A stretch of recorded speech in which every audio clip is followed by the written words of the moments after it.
안녕하세요.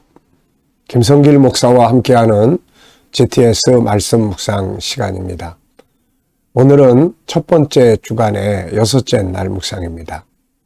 여섯째 날 묵상의 주제는 배우고 응용하기가 되겠습니다. 한 주간 묵상한 말씀 속에서 꼭 배워야 할 것, 기억해야 될 게 뭔지 한번 좀 생각해 보시고요.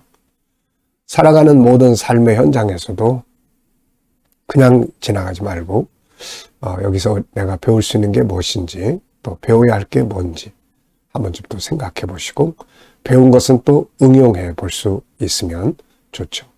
우리 아이들 공부하는 것도 바로 이런 방식으로 또 공부한 내용 중에 꼭 기억해야 될 게 뭔지 응용할 수 있는 건 뭔지 이런 거 좀 정리하면 공부가 아주 효과 있게 복습도 잘 하게 됩니다.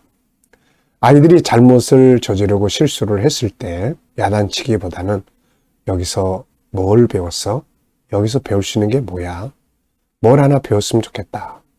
그래서 뭔가를 배우는 기회로 만들어주는 것이 야단치고 하는 것보다 훨씬 교육의 효과가 큽니다. 자, 오늘 이제 또 그림을 보고 정리를 하겠습니다. 그림 속에는 한 아이가 공중을 이렇게 막 달리는 같은 이제 그런 그림의 모습입니다. 제 생각대로 제목을 적어봤는데요. 상상의 세계로 날아가 보기. 이제 그림들을 썼고요. 또 이제 1번 제목 정하고 스토리텔링 하기. 내용이나 느끼는 것 적어 보시라는 말입니다. 저는 제목을 또 하나 이렇게 적어봤어요. 상상의 세계를 펼쳐라. 상상의 세계를 의미를 적어봤습니다. 사람은 생각하는 생각이 현실을 만든다.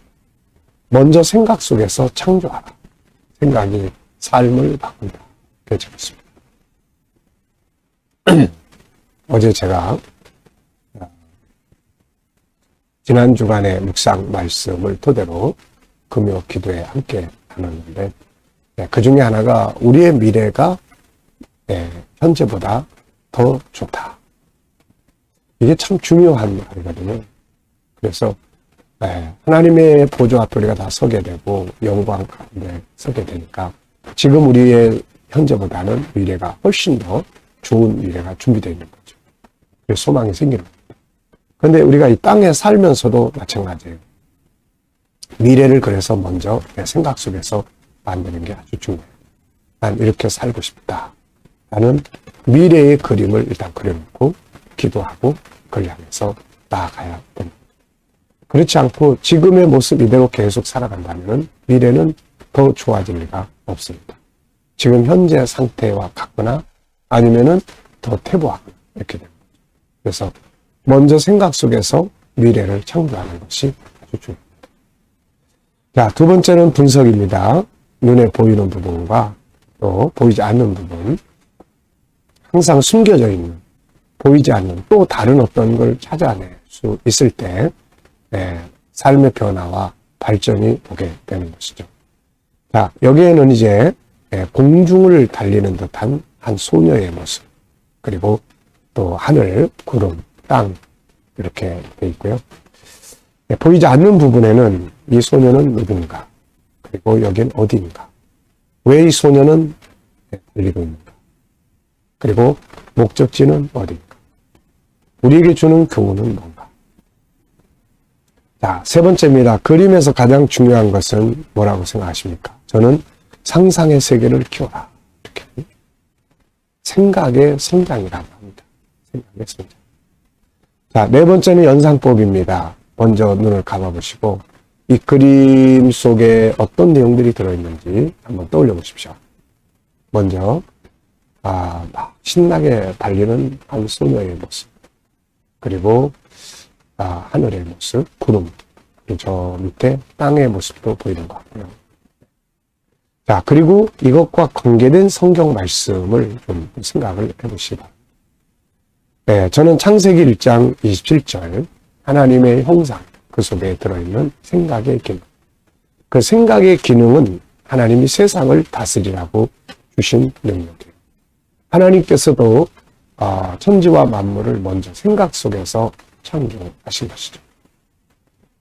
그리고 시편 139편 13절 18절 하나님이 저를 맨 처음 만나신 것은 하나님의 생각 속에서요.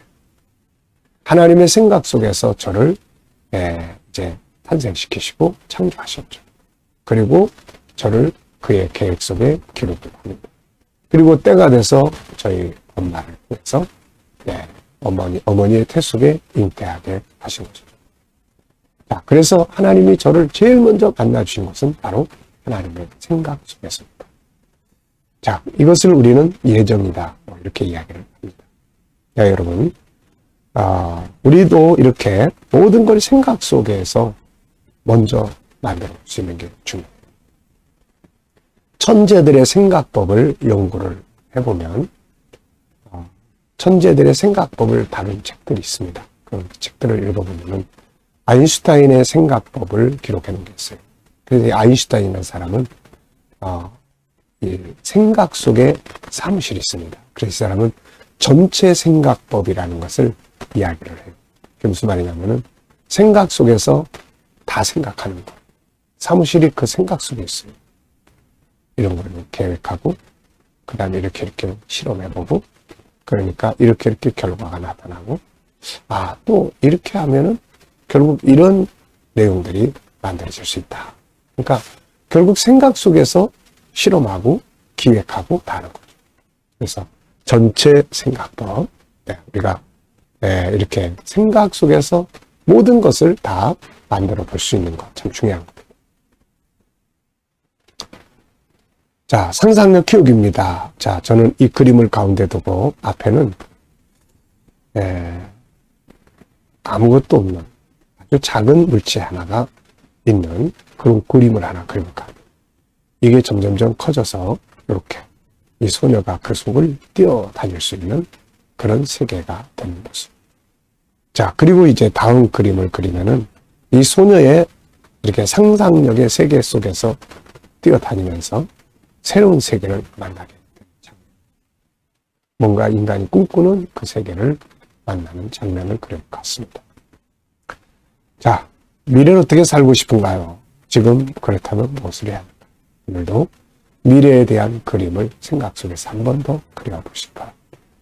자, 오늘 본문 말씀 창세기 1장 27절로 잠언 28절, 잠언 24절, 잠언 22장 29장 또 읽어보겠습니다. 오늘 6째 날입니다. 이제는 다 외울 수 있게 되셨겠죠. 이 세 곳의 말씀은 정말 중요한 말씀입니다.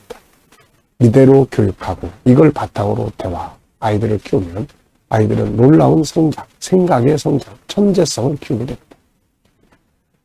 하나님이 자기 형상 곧 하나님의 형상대로 사람을 창조하시되 남자와 여자를 창조하시고 하나님이 그들에게 복을 주시며 하나님이 그들에게 이르시되 생육하고 번성하여 땅에 충만하라. 땅을 정복하라. 바다의 물고기와 하늘의 새와 땅에 움직이는 모든 생물을 다스리라 하시니 사람의 마음에 있는 모략은 깊은 물 같으니라. 그럴지라도 명철한 사람은 그것을 길어내느니라. 내가 내 안에 자기의 일에 능숙한 사람을 구하노니 이런 사람은 왕 앞에 설 것이요 천한 자 앞에 서지 아니하리라. 아멘. 자, 먼저 감사한 거 적어 보십시오. 어제 하루 살면서 감사했던 거. 저는 항상 어제 하루의 일과를 이렇게 간단하게 정리를 합니다. 새벽기도, 아침 묵상, 영상, 그리고 가족들의 점심, 운동, 설교 준비, 금요 기도회. 자, 그리고 이제 감사. 오늘 또 하루 시작하면서 감사한 일들 또 적어보십시오. 미래에 대한 감사도 또 적어보시고요. 저는 제가 계획하는 미래의 제 비전들을 쭉 적습니다. 그리고 이것을 성취해 주실 하나님께 감사하다. 이렇게 적습니다. 여러분들도 과거, 현재, 미래를 항상 감사할 수 있는 삶을 만들어 보십시오. 자, 오늘은 배우고 응용하기입니다. 그래서 응용한 것도 생각해 보시고 또 배워야 할 것도 생각을 해 보시기 바랍니다. 1번입니다. 본문에서 가장 감동적인 내용이나 중요하게 기억되는 내용은 뭔가요? 자, 저는 이제 이 창세기, 잠언 20장 5절, 22장 29절 이렇게 이 속에서 중요하게 되는 내용을 요약 정리를 해봤어요. 먼저 창세기 1장 27절, 28절은 사람은 하나님의 형상을 가지고 있고 그것으로 세상을 다스리게 된다. 이렇게 적어봤고요. 잠언 20장 5절에 사람 속에는 지혜의 샘이 있고 명철한 리더는 그것을 밖으로 끌어내준다. 이렇게 적어봤고요. 그 다음에 세 번째는 자기의 재능, 장점을 전문화하는 사람은 왕 앞에 서게 된다. 귀하게 쓰임받는다. 이렇게 적어봤습니다. 본문 의미 자체가 너무너무 중요한 거예요. 안에 있는 거를 밖으로 끌어내는 프로그램을 코칭이라고 합니다. 이 코칭이라고 하는 것은 그 사람 속에는 풀어갈 수 있는 답이 있다. 그래서 경청과 질문을 통해서 이 답을 찾아내 주는 거죠. 끌어내 주는 겁니다. 이게 코칭이라고 하는데 성경은 이미 이런 시스템을 우리에게 말씀하고 있습니다. 자, 두 번째입니다. 본문에서 내게 적용할 수 있는 내용이 있다면 뭔가요? 저는 세 가지를 적었는데요. 첫째는 자기 개발 열심히 해야 된다. 두 번째는 장점이나 이런 거를 전문화해야 된다. 어제 이야기했죠. 전문가라는 건 대체에 불과한 사람. 또 전문가는 자기가 계획하고 생각하고 만들어낸 작품이 현실성이 있어야 된다. 사람들이 사용해보니까 너무 좋다.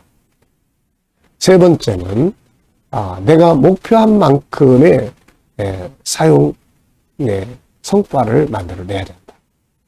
좋긴 너무 좋아. 근데 한두 명밖에 사용을 안 해. 나머지는 좋긴 한데 너무 귀찮아. 너무 어려워. 그래가지고 안 써. 그러면 이건 전문가가 아니에요. 전문가는 이걸 보편화시키는 거죠. 내가 100명 목표 정한다. 그러면은 이걸 어떻게 그 100명이 사용할 수 있도록 만들어줄 거냐. 여기까지 가면은 완전 프로 전문가가 돼요. 자, 그래서 자기의 재능을 그냥 재능, 보편적인 재능이 아니라 전문화된 재능으로 만들어 가야 하는 거죠. 세 번째입니다. 이번 주간에 나의 삶의 현장에서 배운 것이나 혹은 배운 것을 응용한 것이 있다면 뭔가요? 자, 7가지 주제. 그 중에서도 하나님의 관점으로 생각하기. 그리고 질문. 또 전체 생각해보기. 이런 거는 매일매일 사용을 하고 있는 것 같습니다. 자, 네 번째입니다. 본문 전체에서 질문 만들기. 본문 전체에서. 저는 창세기 1장 27절, 28절을 토대로 한 질문을 하나 적어봤습니다. 세상을 다스리는 도구는 뭔가? 하나님이 먼저 1장 27절을 주셨어요. 하나님의 형상. 그 다음 다스리라고 하셨어요. 그렇다면 다스릴 수 있는 도구는 바로 뭐예요? 하나님의 형상이다. 그 하나님의 형상 속에 들어있는 5-14의 재능. 이게 세상을 다스리는 겁니다. 자, 나의 영적 생활에 대한 질문 만들기입니다. 셀프 질문이나 혹은 리더자가 이 질문을 해주면 좋아요. 나의 영적 생활에서 더 발전해야 될 부분은 무엇인가? 나의 신앙 생활에서 더 변화하고 발전해야 될 부분은 뭐? 기도 생활인가? 말씀 묵상 생활인가? 봉사, 헌신 생활인가? 전도의 삶인가? 아니면 또 뭔가? 여러분들도 또 셀프 질문이나 제가 드리는 질문을 한 번쯤 생각을 해보시기 바랍니다. 나의 영적 생활 이대로 가도 괜찮은가? 더 발전시켜야 될 부분은 뭔가? 기도의 영역은 어떤가? 말씀 묵상의 영역은 어떤가? 전도의 영역은 어떤가? 헌신과 봉사의 영역은 어떤가? 관계의 영역은 어떤가? 여러분도 한 번쯤 생각을 해보시기 바랍니다. 그리고 발전해야죠. 퇴보하면 안 됩니다. 이만큼 했는데 그럼 벌써 퇴보 시작이에요. 그러니까 앞을 향해서 가야 합니다. 자, 오늘도 묵상하겠습니다. 묵상하실 때는 항상 본문을 다 기억해 보시고요. 그리고 7가지 주제 쭉 기억해 보십시오. 전체 생각 속에 그리기, 스토리텔링하기, 중요한 것 찾기, 숨겨진 비밀 찾기, 그리고 질문 많이 하기. 하나님의 관점으로 세상을 보기. 지금 하나님의 관점으로 봐야 될 어떤 사건이 있나요? 또 관계, 이번 주간은 나 자신과의 관계 성공. 나 자신과의 관계를 잘 갖기 위해서는 5-14를 잘 알아야 되고, 자기 방어 능력을 잘 훈련해야 되고, 자기 존중법 이런 거 잘 알아야 돼요. 그러면 자기와의 관계를 아주 잘 가질 수가 있게 되는 거죠. 자, 그리고 내 삶의 현장을 생각해 보십시오. 나의 비전. 주님 보시기에 어떠한지, 더 보완해야 될 건 없는지, 또 내 삶의 터전, 오늘 내 직장, 내가 해야 될 업무들, 주님이라면 어떻게 하실 건지, 이 업무 할 때 내가 사용해야 될 주제는 뭔지, 오늘 말씀 속에서 응용해야 될 건 없는지, 오늘 내가 어떤 사람을 만나는데 그 사람 만날 때 내가 어떤 말을 하겠죠. 그리고 주님께 물으시고 기다려보시면 주님 주시는 영감을 얻을 수가 있습니다. 오늘도 이 영감을 발효드시고 또 수시로 묵상을 하세요. 아이들에게 제가 묵상 훈련을 많이 시키는데 이번 주 목요일 날도 자, 이 묵상 활용해 본 사람이 2명 정도가 손을 들고 이야기를 해요. 친구와의 관계가 안 좋았는데 그때 주님 제가 이럴 때 어떻게 해야 되죠? 그리고 마음의 평안함을 좀 얻을 수 있었다. 이런 이야기. 참 좋습니다. 이렇게 아이들이 스스로 내면에 주님과 소통하면서 뭔가 평안함을 얻고 답을 찾으려고 하는 것. 오늘 우리도 이런 묵상을 가지고 하루 행복하게 또 어려운 일이 있어도 좋은 승리의 삶이 되시기 바랍니다. 우리는 이길 수 있고 이기는 유전자를 가지고 있는 사람들이에요. 자, 기도하고 마치겠습니다. 주님 감사합니다. 오늘도 묵상으로 하루 시작합니다. 주여 오늘도 하루 복되게 하여 주시옵소서. 우리 자녀들, 친척들, 동료들, 믿지 않는 자들은 다 주께 돌아와 구원받게 하시고 우리 자녀들의 직장, 또 사업장, 또 성도들의 일터들이 복되게 하시며 새로운 일터를 구하는 자들에게는 저희에게 꼭 많은 일터들이 예비되게 하여 주시옵소서. 주님, 치료받는 교우들에게 치유의 능력이 함께 해주시고 나라의 지도자들은 지혜를 주셔서 나라를 잘 다스리게 하여 주시고 세계 곳곳에서 복음을 전하는 선교사님들과 또 사역자들에게 은혜 베푸시고 택한 백성 다 돌아오게 하여 주시옵소서. 아버지, 오늘도 준 영감을 가지고 하루를 승리하게 하여 주옵소서. 감사하며 예수님의 이름으로 기도하옵나이다. 아멘.